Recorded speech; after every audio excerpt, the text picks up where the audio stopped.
آپ کی زندگی کے اوراق ورق گردانی شروع ہوتی ہے، آپ کی زندگی کی کتاب کی ورق گردانی شروع ہوتی ہے، اور ختم آپ صلی اللہ علیہ وسلم کے انتقال پر نہیں ہوتی۔ جس طرح قرآن میں فرمایا گیا ہے کہ کل نفس ذائقۃ الموت، یہاں پر ہر انسان کی زندگی کی کتاب کا چیپٹر ختم ہو جاتا ہے، لیکن رسول پاک صلی اللہ علیہ وسلم کی زندگی ایسی ہے جن کی زندگی کا ورق یہاں بھی ختم نہیں ہوتا، بلکہ تمام امت کو جنت میں لے جا کر ہوتا ہے۔ یہ شخصیت ہے جناب محمد رسول اللہ صلی اللہ علیہ وسلم۔ ایک حدیث میں فرمایا آدم انا و آدم، میں اور آدم مٹی اور پانی کے درمیان، آدم مٹی اور پانی کے درمیان تھے تب میرا وجود ہے۔ ایک حدیث میں آتا ہے آدم بین الماء والطین، یہ حدیث کے الفاظ ہیں کہ آدم مٹی اور پانی کے درمیان تھے تب میں تھا۔ یہ آپ صلی اللہ علیہ وسلم کی ذات اقدس ہے۔ اللہ رب العزت نے آپ سے بھی وعدہ لیا، 2 جلسے فرمائے، ایک جلسے میں آپ سے بھی وعدہ لیا، مجھ سے بھی وعدہ لیا، ایک جلسے میں آپ بھی موجود تھے، میں بھی موجود تھا۔ فرمایا اللہ رب العزت نے، جلسہ قائم کیا، تمام مخلوق کو وہاں جمع کیا، فرمایا الست بربکم، جواب دیا مخلوق نے بھلا، جلسہ ختم۔ پھر دوسرا جلسہ فرمایا، نہ اس میں آپ تھے نہ میں تھا، اس میں تمام انبیاء کرام تھے، تمام رسول تھے۔ اس جلسے کا مقرر اللہ رب العزت خود تھے، خطیب اللہ رب العزت خود تھے، سامعین انبیاء اور رسول تھے، اور اس موضوع کا خطاب کا موضوع شان مصطفیٰ تھی، آپ صلی اللہ علیہ وسلم کی شان تھی۔ اور اللہ رب العزت نے اس سمے انبیاء کرام سے یہ وعدہ لیا کہ میں تم کو اپنے محبوب کے آنے سے پہلے اس دنیا میں مبعوث کروں گا، تم اپنی قوموں کی طرف جا کے ان کو میری پہچان کرانا، میری عبادت کی دعوت دینا، جو طریقہ، جو صحیفے، جو کتاب میں تم پر نازل کروں گا وہ اپنی قوموں کو، اپنی امتوں کو بتانا جا کے، لیکن تم سب جاؤ گے میرے محبوب سے پہلے، میرے محبوب بعد میں آئیں گے، ان کے بعد کوئی نہیں آئے گا۔ اذ اخذ اللہ میثاق النبیین، جب اللہ رب العزت نے نبیوں سے وعدہ لیا، عہد و پیمان لیا، ثم جاءکم منکم رسول، رسول کے لقب سے کسی کو نہیں مشہور کیا، نبی بھی آئے، رسول بھی آئے، لیکن محمد رسول اللہ صلی اللہ علیہ وسلم جس طرح رسول کے لقب سے مشہور ہوئے، کوئی انبیاء اور رسول مشہور نہیں ہوئے۔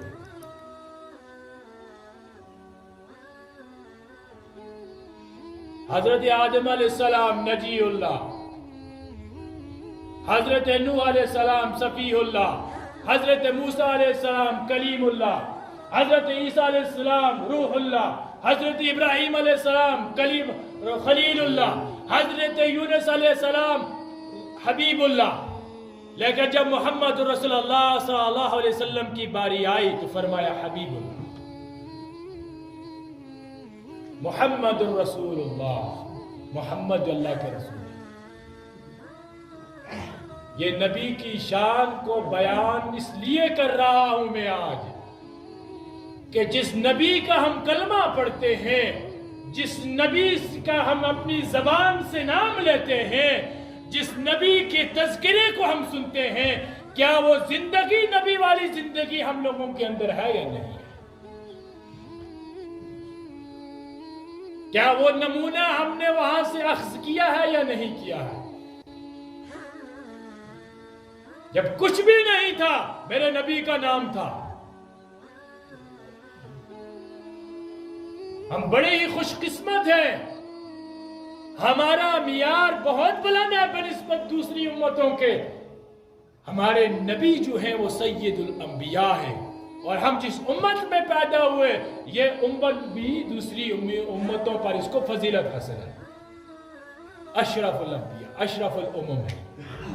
अफजल उम्म है, तमाम उम्मतों से ज्यादा फजीलत वाली, तमाम लोगों से ज्यादा, तमाम मखलूक से ज्यादा अशरफ और अकमल वाली ये उम्मत है, फजीलत वाली ये उम्मत है। क्यों?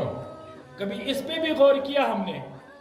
आखिर पिछली उम्मतों की उम्रें बहुत ज्यादा हुआ करती थी, 200, 300 साल, 900 साल। इस उम्मत की उम्र कम है लेकिन फजीलत सबसे ज्यादा है। क्यों? इस उम्मत में आने के लिए पिछले लोगों ने दुआएं की, किसी की दुआ कबूल नहीं हुई सिवाय ईसा अलैहिस्सलाम के।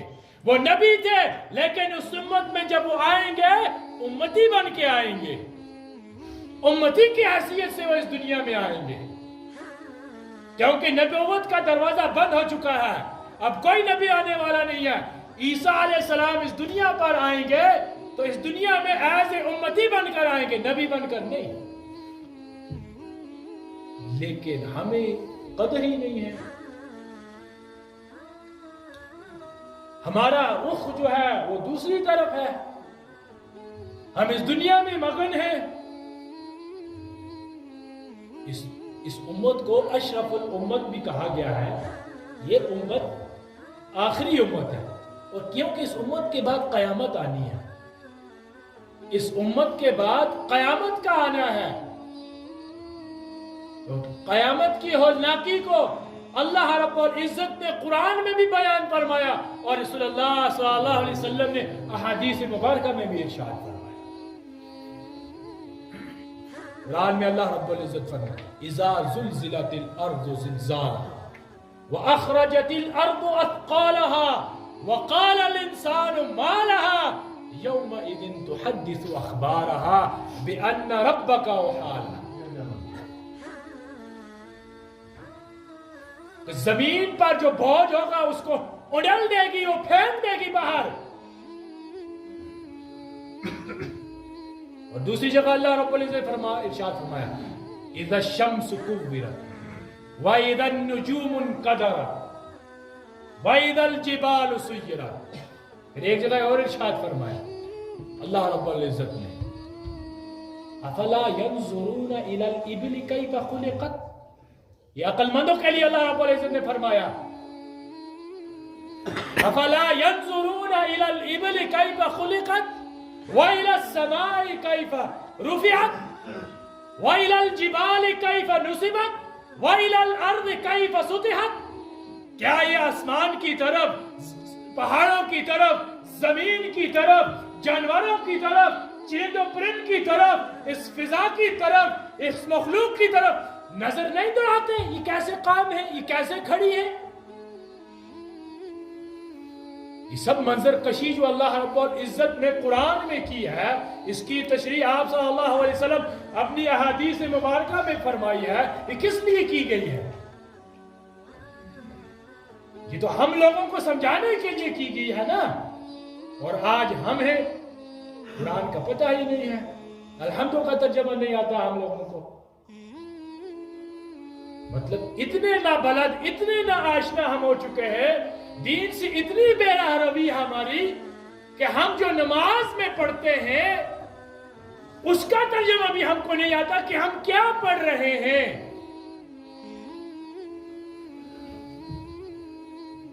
क्या हमको पूछ रही होगी? क्या अल्लाह रब्बुल इज्जत कल क़यामत के दिन जब हमको खड़ा करेगा, तमाम मखलूक हजरत आदम अलैहिस्सलाम से लेकर क़यामत तक आखिरी आने वाली मखलूक जो भी होगी, वो तमाम क़यामत महशर के दिन मौजूद होंगे, उनके सामने खड़ा कर दिया जाएगा। तांबे की जमीन होगी, सवा नेज़े पर सूरज होगा, और वहां जब हिसाब और किताब का मंजर होगा, तमाम दुनिया देखेगी। वहां जब सवालात किए जाएंगे, बताओ अपनी जवानी कहाँ खर्च की, क्या जवाब देंगे हम? पूछता हर चीज का हिसाब होता है ना। दुनिया में हम कोई काम करते हैं, कोई बिजनेस करते हैं, महीने के बाद उसका हिसाब करते हैं। बल्कि हम शाम ही को, आजकल के बिजनेस लोग होते हैं, जिनकी दुकानें होती है, शॉप्स होते हैं, शाम को हिसाब करते हैं अपना, कितना आज कमाया, कितना नफा आया, कितना नहीं आया। पूरा टोटल हिसाब लिखते हैं वो कॉपी पर। अल्लाह जी रब्बुल इज्जत जिसने हमको पैदा किया और ऐसी हसीन और जमील मखलूक में पैदा किया, वलक़द खलक़नल इंसान फी अहसनि तक़वीम, क्या ये पूछ नहीं होगी? कल यही आयत पढ़ के बताएगा अल्लाह हमको कि मैंने तुमको तो बड़े अच्छे ढांचे में बनाया था, बता कहाँ खर्च की तुमने अपनी जिंदगी? वहां क्या जवाब होगा हमारा?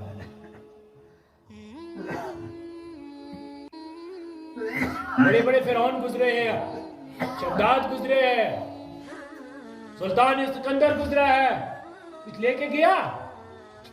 कुछ भी नहीं। हम क्या लेके जाएंगे? नबी की जिंदगी को बयान किया जाता है, किस लिए बयान किया जाता है?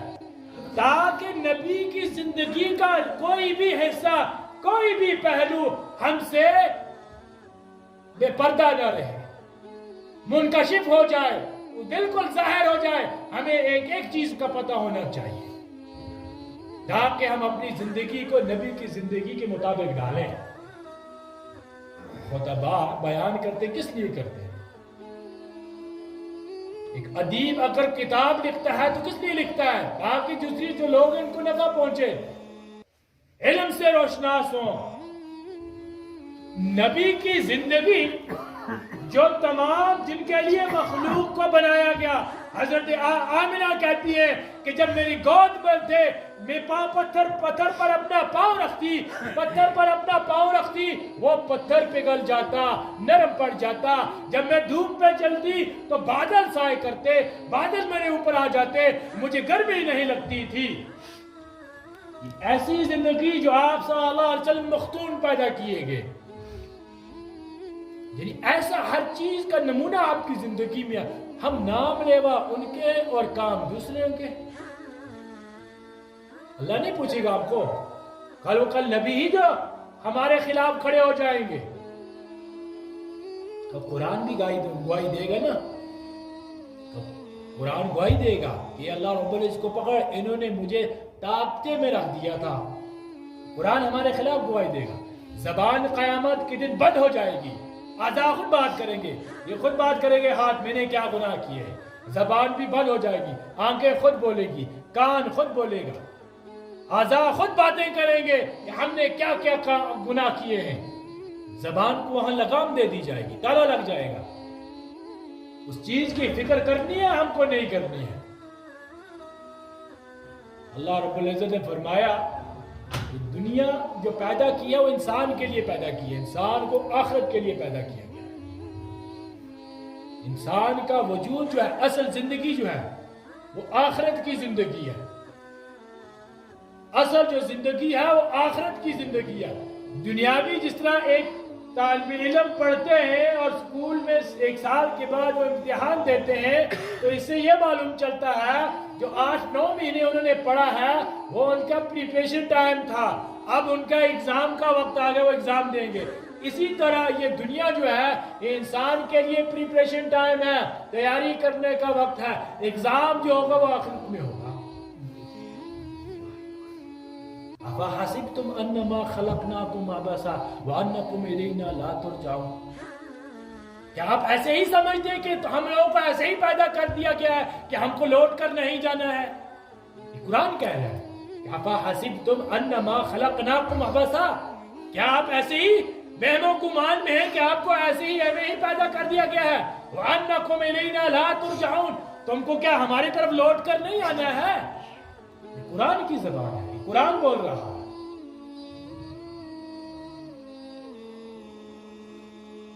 सहाबा की जिंदगी हमारे सामने है, अंबिया की जिंदगी है। कुरान ने खोल खोल कर बयान किया है।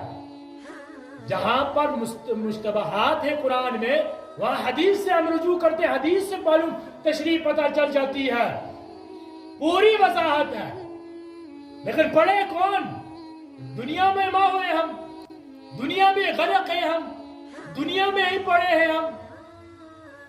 दुनिया साथ लेके चलना है, लेकिन असल जो हमारा मकसद है, जो हमारा टारगेट है, वो आखिरत है। इस दुनिया में गुमनाम हो जाइए, गुमनामियों की वादियों में जिंदगी गुजारिए, दुनिया से बेपर्दगी इख्तियार कीजिए, अल्लाह के साथ ऐसा लगाव इख्तियार कीजिए, कल रोशन हो जाएगा कि महशर के मैदान में आप सब, जहां पूरी कायनात होगी वहां पर असल रोशन होना है, जब अल्लाह के सामने हाजिरी होगी।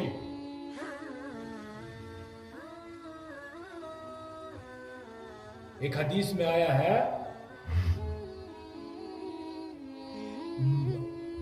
सलासुन मन कुन्ना फीही वजद हलावतुल ईमान। 3 चीजें ऐसी हैं जिस शख्स में वो 3 चीजें पाई जाएंगी वो ईमान की हलावत को पाएगा। उसमें से एक ये फरमाया है कि एक शख्स होगा जो गुनाहगार होगा, उसको जहन्नम में फेंक दिया जाएगा, यहां तक कि कद इसवद्दा, वो काला हो जाएगा, इतना काला हो जाएगा कि अल्लाह रब्बुल इज्जत आखिर में ये ऐलान फरमाएंगे तमाम जन्नत में जाने वालों को जन्नत पर भेजकर, फिर आखिर में ये ऐलान होगा अल्लाह रब्बुल इज्जत से, अल्लाह रब्बुल इज्जत फरमाएंगे ऐलान कि जिसके दिल में राई के दाने के बराबर भी ईमान हो उसको जहन्नम से निकालो, जन्नत में ले जाओ। एक शख्स निकलेगा जहन्नम से, लास्ट में एक शख्स हो, एक शख्स। हदीस में है क़द इस्वद्दा वुजूहुम, एक हदीस में आया है बदना, कि पूरा जिस्म उसका आग से काला हो गया होगा, पहचाना नहीं जा होगा, काला, बिल्कुल काला, जैसे तवा होता है ना, तवे से भी ज्यादा काला होगा, उसको निकाला जाएगा। जब उसकी देखा जाए कि उसके अंदर राई के दाने के बराबर ईमान था। राई का दाना कितना, यानी चावल देखा आपने, चावल के आधा हिस्सा कर दो, आधे हिस्से के बराबर उसके दिल में ईमान था। अल्लाह रब्बुल इज्जत उस शख्स को जहन्नम से निकालेंगे, जन्नत में भेजेंगे। ये ईमान की पावर है, ये ईमान की ताकत है। हमें अभी कदर मत इस चीज की, अभी हम वहां नहीं पहुंचे, वहां पहुंचेंगे तब मालूम पड़ेगा हमको। यानी इतने कम ईमान का दर्जा जो है, अल्लाह रब्बुल इज्जत इतना कम ईमान जिसके दिल में भी होगा उसको भी अल्लाह रब्बुल इज्जत जन्नत में देंगे। तो क्या अल्लाह रब्बुल इज्जत इस चीज के हम अपनी जानों में रहम नहीं कर सकते कि अपनी आप की हिफाजत करें, कि हम अपने आप को जहन्नम की आग से बचाएं, अपनी जबान को लगाम देनी है, अल्लाह के अहकाम पर अमल करना कोई मुश्किल नहीं है। ये सब चीजें हमको करके बताइए। दीन आसान है, मुश्किल नहीं है। ये मुश्किलात दीन में हमने पैदा कर दी हैं। इसमें खुराफात को लाके, बिदआत को लाके, गंदे नजरियात को लाकर, रस्म और रवाज, तकालीद को बीच में लाकर हमने इस्लाम को मुश्किल कर दिया, मुश्किल बना दिया है। इस्लाम तो बिल्कुल आसान है। आप सल्लल्लाहु अलैहि वसल्लम फरमाया यस्सिरू वला तुअस्सिरू, दीन में आसानी पैदा करो, तंगी पैदा मत करो। लेकिन हम जो चीज, अब नई नई चीजें लाई जाती है ना, फिर वो इंसान के लिए वबा बन जाती है। अब देखिए आज शादी हमने, आप शादी ही को ले लीजिए, 10 से 15 लाख रुपए शादी में खर्च होंगे, चाहे लड़की की करें या लड़की करेंगे और ज्यादा खर्च होंगे। ये सब किसने किया? हमने खुद किया ना। हमने इसको वजूद में लाने वाला कौन है? इसका कौन है क्रिएटर? कौन है? हम खुद हैं। किसने इसको पैदा किया? रस्म और रवाज को हमने खुद किया। आज कौन भुगत रहा है? हम खुद बात रहे हैं। हालांकि बुखारी की हदीस है, हजरत आयशा रज़ी अल्लाह तआला अन्हा से मरवी है, फरमाती हैं आप सल्लल्लाहु अलैहि वसल्लम ने फरमाया मन अहदस फी अमरिना हाज़ा मा लैसा फीही फहुव रद्दुन, जिसने हमारे इस दीन में कोई नई चीज इजाद की जो इसमें नहीं है वो मरदूद है।